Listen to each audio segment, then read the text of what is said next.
കൂട്ടുകാരെ, എല്ലാവർക്കും ക്രൈസി ക്രാഫ്റ്റ്സിലേക്ക് സ്വാഗതം. ഇന്ന് ഞാനൊരു സിൽക്ക് ത്രെഡ് ജിമിക്കയാണ് ഉണ്ടാക്കാൻ പോകുന്നത്. അതിനാവശ്യമായിട്ടുള്ള സാധനങ്ങൾ: ഫസ്റ്റ് ഞാൻ ഒരു സിൽക്ക് ത്രെഡാണ് എടുക്കുന്നത്. മെറൂൺ കളർ സിൽക്ക് ത്രെഡാണ് എടുത്തിരിക്കുന്നത്.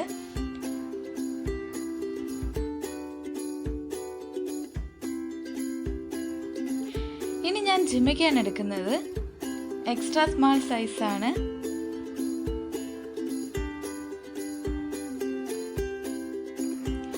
ഞാൻ രണ്ട് സ്മാൾ സൈസ് റിങ് എടുത്തിട്ടുണ്ട്.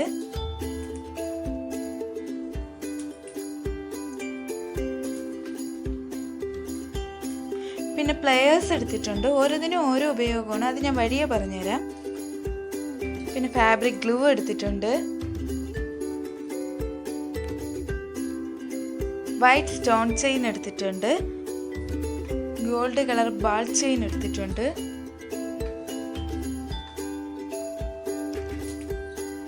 പിന്നെ ഗോൾഡൻ ബീഡ്സ് മീഡിയം സൈസാണ് എടുത്തിരിക്കുന്നത്.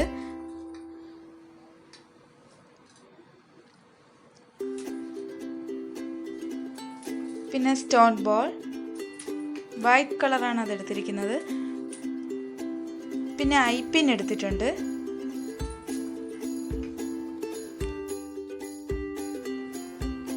പിന്നെ കുറച്ച് ഇയറിംഗ് ക്യാപ്പ് എടുത്തിട്ടുണ്ട്.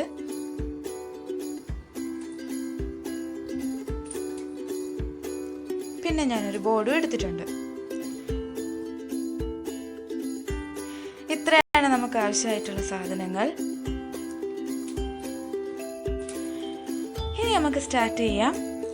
ആദ്യം ഈ ബോർഡിൽ ത്രെഡ് എടുത്ത് ചുറ്റുകയാണ്. ഒരു 25 ടൈംസ് ഞാൻ ഇതിൽ ചുറ്റിയിട്ടുണ്ട്. 25 ടൈംസ് മതിയായിരിക്കും. നമ്മളെ ബേസും എക്സ്ട്രാ സ്മാളിലാണ്, അതുകൊണ്ടാണ് 25 ടൈംസ്. ഈ ബേസിൻ്റെ സൈസ് അനുസരിച്ച് നമുക്ക് ഈ ചുറ്റുന്നതും എണ്ണം കൂട്ടാം. ഒരു എക്സ്ട്രാ ലാർജിനൊക്കെ ആകുമ്പോഴത്തേക്കും നമുക്കൊരു 40-45 ടൈംസ് ഒക്കെ ചുറ്റേണ്ടി വരും.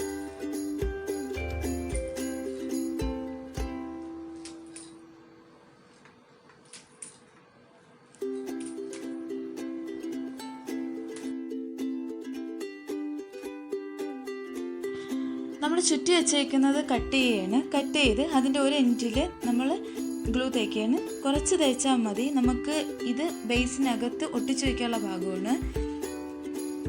അതിൻ്റെ മറ്റേ എൻഡിൽ ഇതുപോലെ ഇത് കൂടുതൽ തേക്കുകയാണ്. കാരണം അകത്തൂടെ എടുക്കാനുള്ള എളുപ്പത്തിന് വേണ്ടിയിട്ടാണ് അങ്ങനെ തേക്കുന്നത്.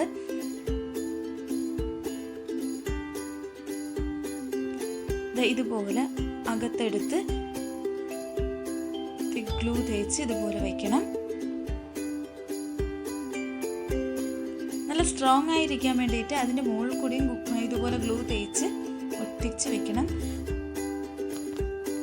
ഒരു 15 മിനിറ്റ്സ് കഴിയുമ്പോഴത്തേക്കും ഇതുപോലെ ഗ്ലൂവിൻ്റെ വൈറ്റ് കളർ മാറി ട്രാൻസ്പെറൻ്റ് ആയിട്ടിരിക്കും.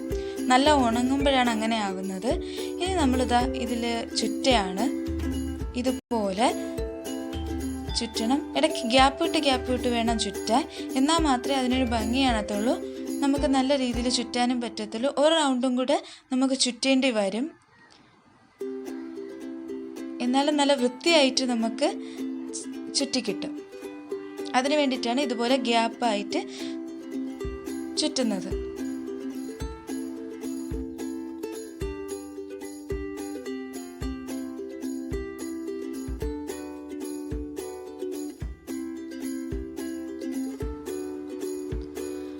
നമ്മളിത് ചുറ്റിക്കഴിഞ്ഞു. ഇനി അത് കട്ട് ചെയ്തിട്ട് ഇതുപോലെ ഒട്ടിച്ച് വയ്ക്കുകയാണ്. ഇതുപോലെ ഒട്ടിച്ച് വയ്ക്കണം. എന്നിട്ട് അകത്ത് നിറയെ ഗ്ലൂ തേച്ച് ഒട്ടിക്കണം. കാരണം നല്ല സ്ട്രോങ് ആയിട്ടിരിക്കാൻ വേണ്ടിയിട്ടാണ്. നല്ല ഉണങ്ങി കഴിഞ്ഞു. അത് ട്രാൻസ്പെറൻ്റ് ആയിട്ട് മാറിയിട്ടുണ്ട്. ഇനി നമ്മൾ ചെയ്യുന്നത് ഇതിൽ ഇയറിംഗ് ക്യാപ്പും രണ്ട് താഴെയും അകത്തും വയ്ക്കണം, പുറത്തും വയ്ക്കണം. ഐപ്പിനും എടുക്കുന്നുണ്ട്. ഇനി നമ്മൾ അതിൻ്റെ അകത്ത് ഗ്ലൂ തേക്കുകയാണ്. നല്ലതുപോലെ ഗ്ലൂ തേക്കണം. എന്നിട്ട് ഒരു ഇയറിംഗ് ക്യാപ്പ് അകത്ത് വയ്ക്കുകയാണ്. ഇത് വയ്ക്കുന്നതെന്ന് പറയുന്നത് ഐപ്പിൻ ഇടുന്ന സമയത്ത് അതിൻ്റെ ഹെഡ് പോർഷൻ ആ ഹോളിൽ കൂടെ പുറത്ത് വരാൻ സാധ്യതയുണ്ട്. അത് അവോയ്ഡ് ചെയ്യാൻ വേണ്ടിയിട്ടാണ് നമ്മൾ അകത്തൊരു ഇയറിംഗ് ക്യാപ്പ് വയ്ക്കുന്നത്. അപ്പോൾ നമ്മൾ നല്ല സ്ട്രോങ് ആയിട്ടിരിക്കും, ഇങ്ങനെ ഇളകിയൊന്നും വരത്തില്ല. അത് നല്ല രീതിയിൽ നമ്മൾ ഗ്ലൂ വെച്ച് ഒട്ടിച്ച് വയ്ക്കുകയും ചെയ്യണം. എന്നിട്ട് മുകളിലും നമ്മളിതാ ഇപ്പം ഐപ്പിൻ വെച്ച് കഴിഞ്ഞു.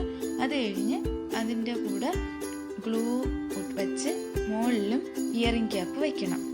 അപ്പോൾ ഇതെല്ലാം കൂടെ ഒരുമിച്ച് നമുക്ക് ഉണങ്ങി കിട്ടും.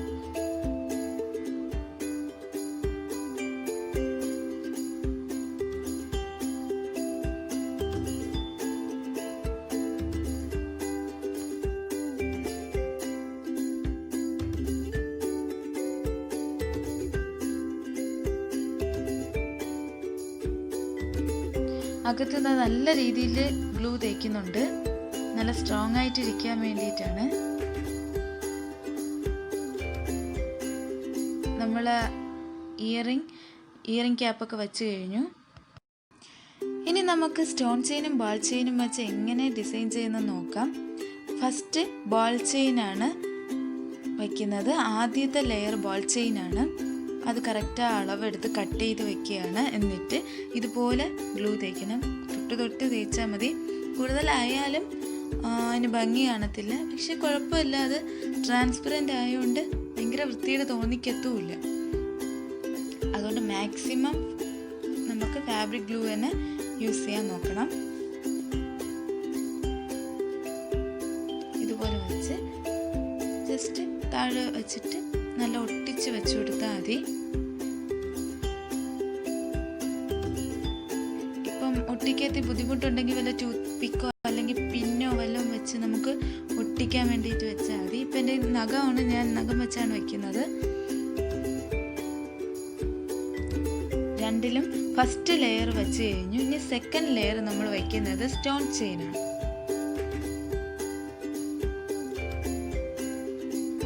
ഭയങ്കര സിമ്പിൾ ഡിസൈനാണ് ഞാൻ ചെയ്യുന്നത്.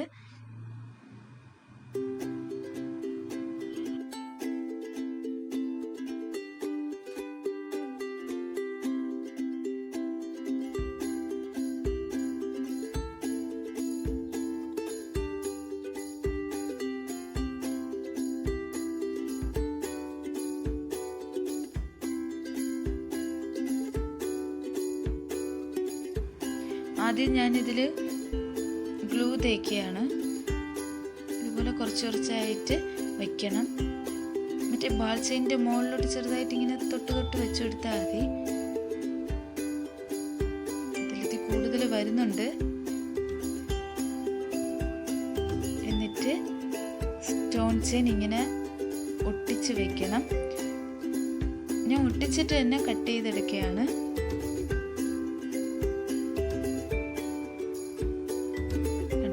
ഇതുപോലെ കട്ട് ചെയ്തെടുക്കണം. എന്നിട്ട് നല്ല രീതിയിൽ ഒട്ടിച്ച് പ്രസ് ചെയ്ത് വെക്കണം. ബാൾ ചെയിനുമായിട്ട് കുറച്ച് ഒട്ടിച്ച് വെച്ചാൽ നല്ല ഭംഗിയായിട്ടിരിക്കും. ഇനി നമുക്ക് ഐപ്പിൻ കട്ട് ചെയ്യുന്ന എങ്ങനെയെന്ന്, ഹാങ്ങിങ്ങിൻ്റെ കാര്യം എങ്ങനെയാണെന്ന് നോക്കാം. ഫസ്റ്റ് ഫ്ലാറ്റ് നോസ് പ്ലെയർ എടുക്കുകയാണ്. അത് വെച്ച് ഒന്ന് വളച്ച് വെച്ചിട്ട് റൗണ്ട് നോസ് നമ്മൾ എത്ര ഹാങ്ങിങ്ങിന് എത്ര ഹോൾ വേണോ ആ അളവിനുള്ള ഹോളിൻ്റെ ഭാഗം എടുത്ത് ഇതുപോലെ പ്രസ് ചെയ്ത് കറക്കി വയ്ക്കണം. അപ്പോഴത്തേക്കും കറക്റ്റ് ഹാങ്ങിങ്ങിനുള്ളതാവും.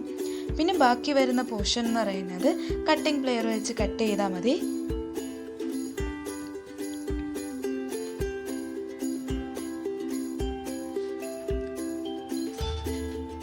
കുറച്ച് മുകളിലോട്ട് വെച്ച് വേണം കട്ട് ചെയ്യാൻ.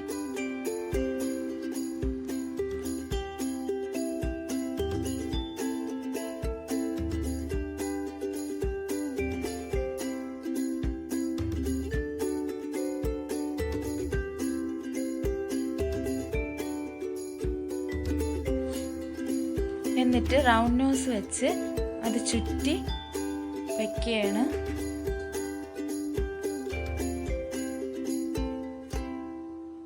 നമ്മൾ ഹാങ്ങിങ് റെഡിയായി കഴിഞ്ഞു.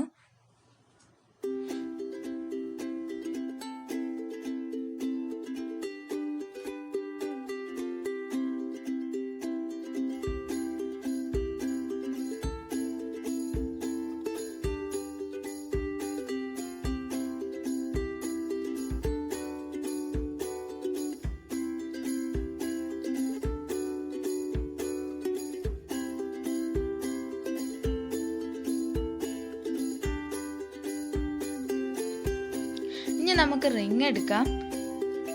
ഫസ്റ്റ് റിങ് ഈ വളഞ്ഞിരിക്കുന്ന ഭാഗം നല്ല രീതിയിൽ ഫ്ലാറ്റ് നോസ് പ്ലെയർ വെച്ച് നിവർത്തിയെടുക്കുകയാണ്. നമുക്ക് ബീഡ്സ് ഒക്കെ ഇൻസേർട്ട് ചെയ്യാൻ വേണ്ടിയിട്ടാണ്. ഇതുപോലെ സ്ട്രൈറ്റ് ആക്കിയെടുക്കണം. ഞാനൊരു മീഡിയം സൈസ് ഗോൾഡൻ ബീഡ്സ് ആണ് എടുക്കുന്നത്. എൻ്റെ കയ്യിൽ ഇപ്പോൾ ഒരു 8 എണ്ണം ഉണ്ട്. ഒരു കമ്മലിന് നമുക്ക് 8 എണ്ണമാണ്, പെയറിൽ ഒന്നിന് നമുക്ക് 8 എണ്ണമാണ് വേണ്ടത്. പിന്നെ 2 ബാൾ ചെയിൻ മീഡിയം സൈസ് തന്നെയാണ് എടുത്തിരിക്കുന്നത്.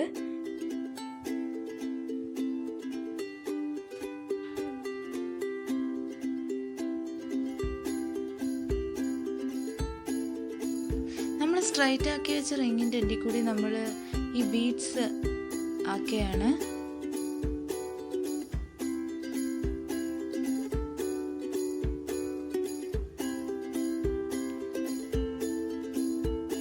ബീഡ്സും ജിമിക്കയും ഇട്ടതിന് ശേഷം നമ്മൾ സ്ട്രൈറ്റ് ആക്കി ആ ഭാഗം പഴയ കണക്ക് വളച്ച് വയ്ക്കുകയാണ്. എന്നിട്ട് നമുക്ക് കറക്റ്റ് ആണോ എന്ന് നോക്കിയേക്കണം.